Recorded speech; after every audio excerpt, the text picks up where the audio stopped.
RCR, la red que comunica y une al Perú.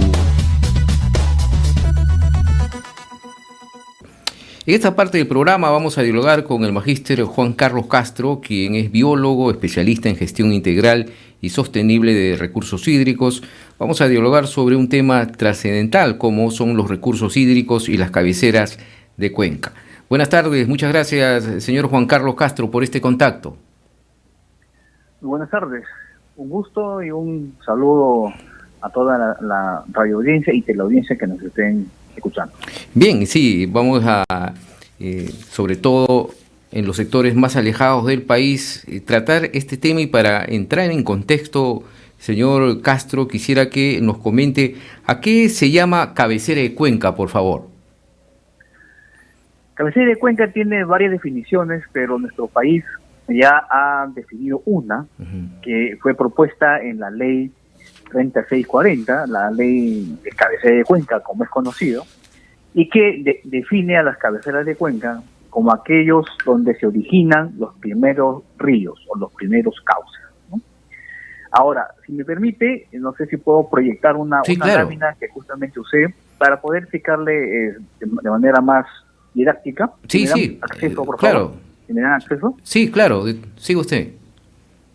Ya, entonces, si me dan acceso para poder proyectarles. Ya, ok, muy bien. Muy bien. Entonces, miren, la ley 3640 modifica el artículo 75 de la ley de recursos hídricos y introduce un tema importante, que es definir criterios técnicos para delimitar, identificar y zonificar cabecera de cuenca. ¿Pero qué es cabecera de cuenca? Yendo a su pregunta, la ley lo define como donde se originan los cursos de agua de una red hidrográfica, es decir, los primeros ríos que nacen de una red hidrográfica. Si nos vamos a esta imagen, podemos definir.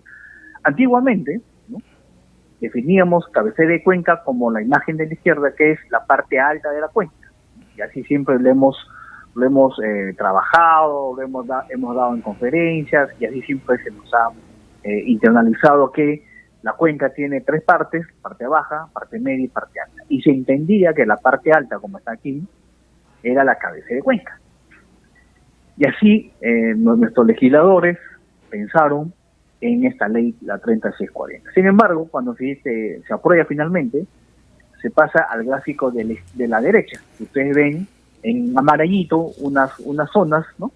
Y esta es la que define la ley de recursos hídricos, ¿no? Y la modificación de la 3640, que es donde nacen los primeros cursos de agua. Y nacen de aquí, de toda esta línea roja, que es la periferia de la cuenca, o también denominada la divisoria de aguas.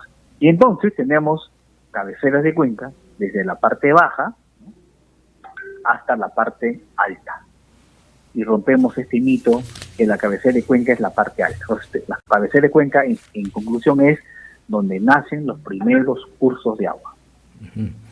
Ahora, señor Castro, entonces esto significa, como usted lo ha dicho, ¿no?, había la percepción en que en la cabecera de cuenca hay mayor producción de agua. Sin embargo, la realidad depende de las lluvias, ¿no?, y de la conformación física de cada cuenca. ¿Significaría que puede haber más producción hídrica en otras partes de la cuenca que en la parte alta? Mire, acá hay unos ejemplos de cabecera de cuenca: Moquegua, Tequetepeque, Nanay, la parte de la selva, Rímac. Entonces, vemos que ya se ha roto ese mito en primer lugar.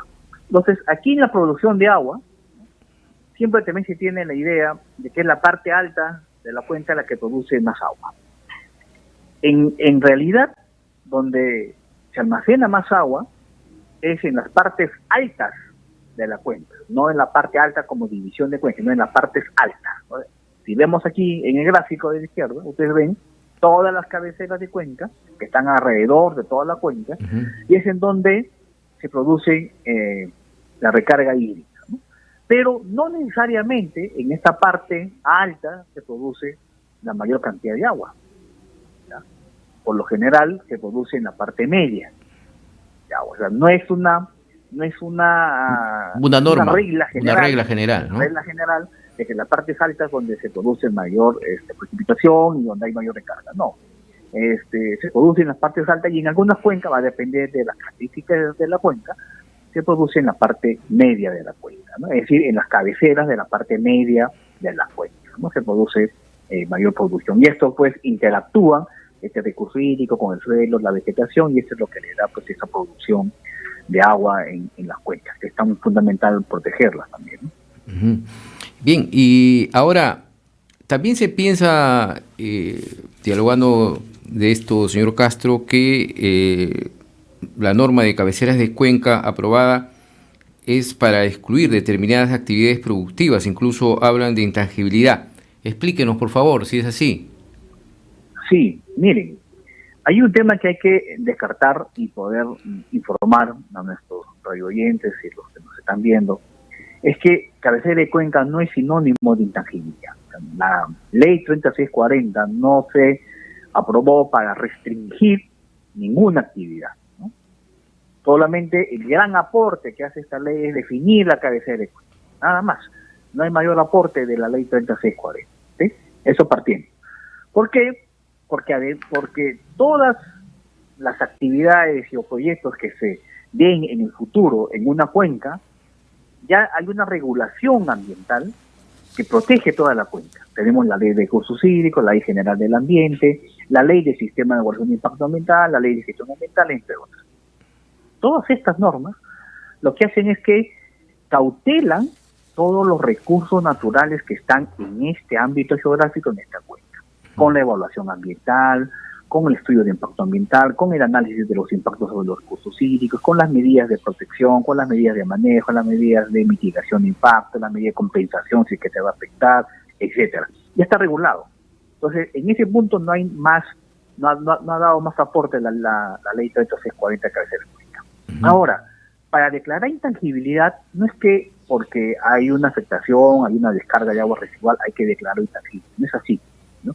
La intangibilidad tiene que pasar por una serie de procesos que nuestro país aún no ha regulado. Se habla de intangibilidad, pero no se dice cuáles son los requisitos o los criterios para llegar a declarar intangibilidad una cabecera de cuenca, o cualquier parte de la cuenca, no solo una cabecera de cuenca, no cualquier parte de la cuenca que se vea afectado. Entonces, lo primero que hay que hacer es definir los alcances, ¿ya?, del proyecto, saber cuál es la dimensión del proyecto, y en función a eso se tiene que hacer la evaluación. Y hay que definir cuáles son esos criterios de intangibilidad, criterios de análisis de vulnerabilidad. ¿Cuán vulnerable es un ecosistema hídrico? No tenemos esa metodología, no la hemos desarrollado. ¿Cuál es el grado de afectación? 1%, 0.1%, 10%, 30%. ¿Qué grado de afectación o el grado de magnitud de afectación o daño se debe tomar en cuenta para decir que ese ecosistema acuático o ese ecosistema hídrico ya está perdiendo su capacidad de dinámica ecosistémica o su capacidad funcional, en el momento en cual debemos declararlo intangible? No tenemos ninguna de esas metodologías. ¿Y cómo interviene, señor Castro, aquí el ANA? ¿Cómo interviene el ANA en este aspecto? Precisamente, siendo la Autoridad Nacional del Agua, la ANA, el ente rector del Sistema Nacional de Gestión de Recursos Hídricos, tiene el encargo de proponer todos estos criterios. Acordémonos que cuando se aprueba la ley, el decreto supremo que reglamenta la cabecera de cuenca, o mejor dicho, aprueba el marco metodológico, ¿no? O sea, cómo se va a hacer toda la metodología para identificarlas y delimitarlas en la cabecera de cuenca, que está aquí en amarillo, le da un encargo a la ANA. Y ese encargo es que en 180 días hábiles, la ANA debe haber elaborado los criterios para el análisis de la vulnerabilidad hídrica. Es decir, cuáles son los criterios para definir cuán vulnerable es un ecosistema hídrico. A la fecha, ya ha pasado más de un año, no tenemos esos criterios. Entonces no sabemos cuándo es vulnerable un ecosistema. Ahora, ¿cuándo declaramos intangible? Tampoco tenemos criterios, ¿cierto? ¿Cuándo es el grado? Tampoco tenemos. Entonces falta aún seguir regulando. Ahora, el marco metodológico se aprobó en el 2021, en julio del 2021. a la fecha tampoco hay el procedimiento para aplicar ese marco metodológico. Es decir, ¿cómo se inicia el procedimiento? En la ANA, un titular de un proyecto lo puede hacer porque él cree bajo los criterios que están ahí. La ANA va a elaborar una plataforma para estimar la cabecera de cuenca, va a elaborar un software, un aplicativo. ¿Cómo va a ser? Se inicia en la ANA, presento mi estudio en la ANA, presento mi carta. ¿Cuál va a ser el procedimiento para delimitar esta cabecera de cuenca? Tampoco lo hay. Entonces, aún falta establecer los procedimientos y establecer los criterios técnicos para seguir avanzando. Queda ahí un vacío, ¿no? Un vacío tremendo. Ahora, ¿la norma de cabeceras de cuenca se aplicaría a proyectos de exploración minera? Este es un tema muy importante.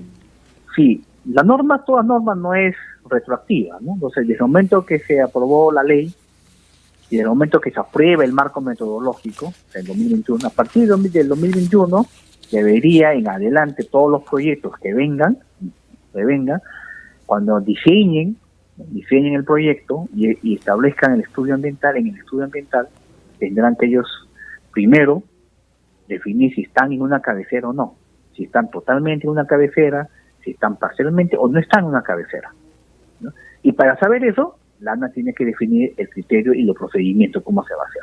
Ya los criterios técnicos ya están, pero falta el procedimiento. Segundo, ningún proyecto que ya esté hoy en operación le aplica la norma. Ya está en operación, ¿no? Salvo que algún día tenga que actualizar. Ahora, la ley del sistema de evaluación de impacto ambiental establece que se actualiza el estudio de impacto ambiental. En ese momento se actualizará toda la información y habrá que delimitarla. Mientras tanto, no le aplica. Proyectos que ya le hayan aprobado recién el estudio de impacto ambiental y recién vaya a implementar algún componente, ¿no? Ya vaya a comenzar a habilitar, tampoco les aplica.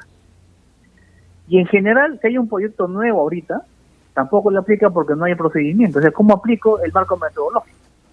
Hasta que la ANA lo regule y saque la norma y cuál es el procedimiento, recién podremos aplicarlo. Existen proyectos que por sí solos están haciendo algunas delimitaciones de la cabecera de cuenca porque les interesa saber si están o no, están aplicando el criterio, lo que no sabemos si están aplicándolo bien, o están aplicando mal, ¿no? Porque finalmente quien me va a decir si está bien o no es la Autoridad Nacional del Agua. Y ese es lo que aún falta, ¿no? Ese es el vacío que aún falta. Quiere decir, finalmente, y en resumen, que la norma requiere completarse para que se pueda aplicar entonces a los nuevos proyectos. Así es, ¿no? Así es. Hay un vacío ahí. Ya tenemos la parte técnica, tenemos el criterio para identificarlas, delimitarlas y zonificarlas. Pero ahora, ¿cómo hacemos? ¿Dónde lo hacemos? ¿Quién me lo prueba? ¿Quién me dice si está bien, si está mal? Es la ANA, pero para ir a la ANA debe haber un procedimiento. ¿Y quién tiene que regular eso, señor Castro? La ANA es la Autoridad del Agua la que tiene que regular, porque ese es el mandato. El mandato es que la ANA regule todo el procedimiento.